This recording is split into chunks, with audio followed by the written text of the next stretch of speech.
Like any technical discipline, there are specialty terms that apply in law. It means not dissimilar from mathematics or advanced physics or engineering.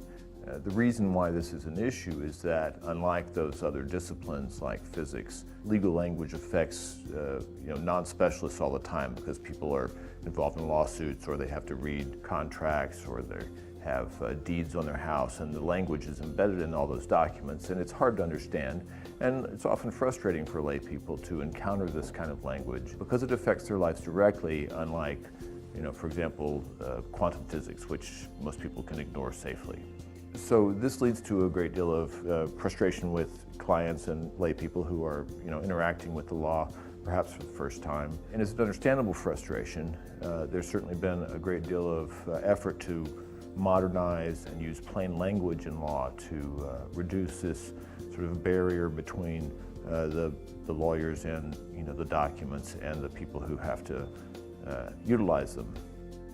Unfortunately, some of the language that we use is really artifacts of ancient history that have no current legal bearing, but they become habituated.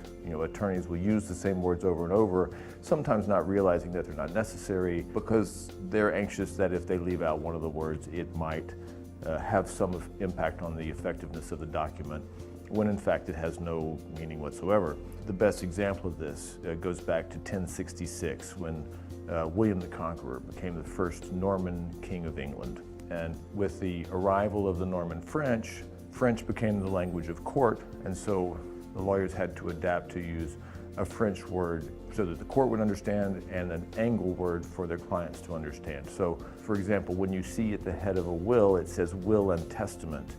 Those words mean exactly the same thing. One's a French-derived word and one's an English-derived word. And there's a variety of these sort of double terms that remain embedded in legal documents, most of which could be gotten rid of quite safely. So what we are left with is, just like particle physics, a complex, technical discipline with a lot of specialty language that sometimes can't be made more simple. It's an important part of my job, and I think the job of many lawyers, to assist their clients, not just to understand the language, but also the complexity of the systems in which they find themselves once they have a legal problem, and it's a privilege to do that.